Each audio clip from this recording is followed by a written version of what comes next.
Hello guys, welcome back to our channel once again. तो इस वाले व्लॉग में आप हमारी न्यू दिल्ली से लेकर गोवा तक की जर्नी को एंजॉय करेंगे। तो गोवा जाने के लिए हम 31 दिसंबर को हमें यहाँ से निकलना था, तो हमने 30 को तत्काल का टिकट बुक किया था।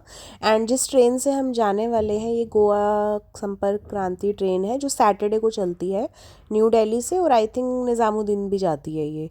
और ये ट्रेन जो है सैटरडे को चलती है सुबह 6:15 पे।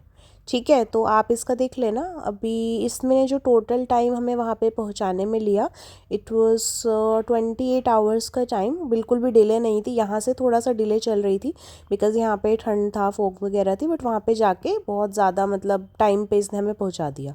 एंड ये हम जब रेलवे स्टेशन गए, पहले तो हम कैब से गए बिकॉज़ हम नोएडा में रहते हैं, तो हमने पहले ही कैब बुक कर लिया था। तो हम 4 बजे के आसपास स्टेशन पहुँच गए थे। उसके बाद IRCTC का लॉन्च का एक्सेस था हमारे पास, बट वो लॉन्च बंद था, तो इसी वजह से हमने जो नॉर्मल नीचे वेटिंग रूम रहता है तो वहीं पे बैठ के हमने अपना ब्रेकफास्ट एंजॉय किया। यहाँ पे देखिए हमारी ट्रेन आती हुई। तो ये हमारी अभी तक की सबसे मतलब पहला ट्रिप ऐसा था कि जिसमें हमारी इतनी ज़्यादा लॉन्गेस्ट जर्नी होने वाली थी। तो सबसे मोस्ट इम्पॉर्टेंट चीज़ ये है ना कि जब आप इस रूट पे जाओगे ना, तो आपको रास्ते में खाने के बहुत सारे ऑप्शन मिलेंगे। जैसे कि पहला स्टॉप आया हमारा यहाँ पे, तो कोटा में हमने ये पकोड़े खाए, मिर्ची पकोड़े मिलते हैं यहाँ पे। उसके बाद रत्नागिरी जैसे आता है, तो वहाँ पे आप वड़ा पाव ट्राई कर सकते हो। तो काफ़ी सारे डिफरेंट डिफरेंट स्टेट्स आते हैं, तो काफ़ी खाने के ऑप्शन वहाँ पे मिलेंगे।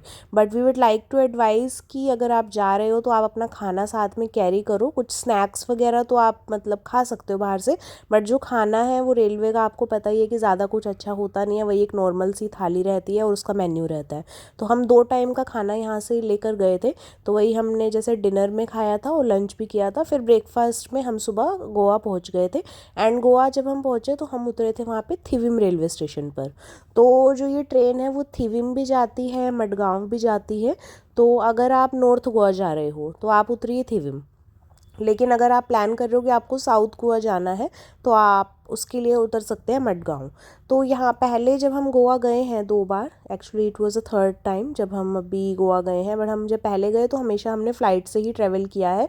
ये ट्रेन की जर्नी हमें ज़्यादा पता नहीं लगी बिकॉज़ ये सोते सोते आराम से बाहर के नज़ारे देखते देखते निकल गई। और जो सीट हमें मिली थी 2 साइड अपर मिली थी डिफरेंट डिफरेंट कोच में, बट थोड़ा सा एक्सचेंज करके वो मैनेज हो गया था। एंड जैसे मैं अभी आपको बता रही थी कि थिविम जब आप उतरते हो ना, तो वहाँ पे जैसे अगर आपको फॉर एग्जांपल नॉर्थ गोवा जाना है, पहला ऑप्शन तो आपके पास ये रहता है कि आप कैब से जाओ। दूसरा ऑप्शन रहता है आपके पास, ऑफ कोर्स आपको पता है कि कैब्स जो हैं बहुत ज़्यादा कॉस्टली हैं गोवा में। अगर आप एयरपोर्ट से भी जाते हो नॉर्थ गोवा तो वहाँ पे 2000-2500 लग जाता है। And same with south Goa, और उसमें आपका नियर अबाउट 1-1.5 घंटा लगता है पहुँचने में। तो इस बार हमने सोचा, क्योंकि हम अपने इस बार बजट ट्रिप पे थे, तो वी थॉट कि इस बार हम थोड़ा सा लोकल ट्रांसपोर्ट को यूज़ करेंगे। तो ट्रेन की जर्नी को गाइस हमने बहुत ज़्यादा इन्जॉय किया, बहुत ज़्यादा मज़ा आया। नज़ारे देखते देखते कब जर्नी ख़त्म हो गई हमें पता ही नहीं लगा। आप देखिए ये जो अभी आपको केस दिख रही है, ये जस्ट अभी गोवा आने ही वाला था, तो उससे पहले का है। सुबह आई थिंक ये 5 या 6 बज रहा था। ठीक है, तो हमने रात को बड़ी अच्छी नींद ली बिकॉज़ पहले हम थक गए थे। एंड क्योंकि सुबह की ट्रेन थी, तो सुबह की ट्रेन जब आपकी होती है अर्ली मॉर्निंग की, तो उसमें आपको रात को नींद आती ही नहीं है। तो रात को हमने अच्छी सी नींद ली। सुबह जैसे नज़ारे देखते देखते तो हम गोवा पहुंच गए थे आई थिंक सुबह 10 बजे। ट्रेन बिल्कुल टाइम पर थी। इसमें ट्रेन में हमें कोई भी प्रॉब्लम नहीं हुआ और खाने का भी ऐसा कुछ प्रॉब्लम नहीं हुआ। तो ये देखिए थिविम का रेलवे स्टेशन है ये। तो देखिए अभी आपको ट्रांसपोर्टेशन से कैसे जाना है, नॉर्थ गोवा जाना है या साउथ गोवा जाना है। पहला ऑप्शन तो ऑफकोर्स आपके पास है कैब का।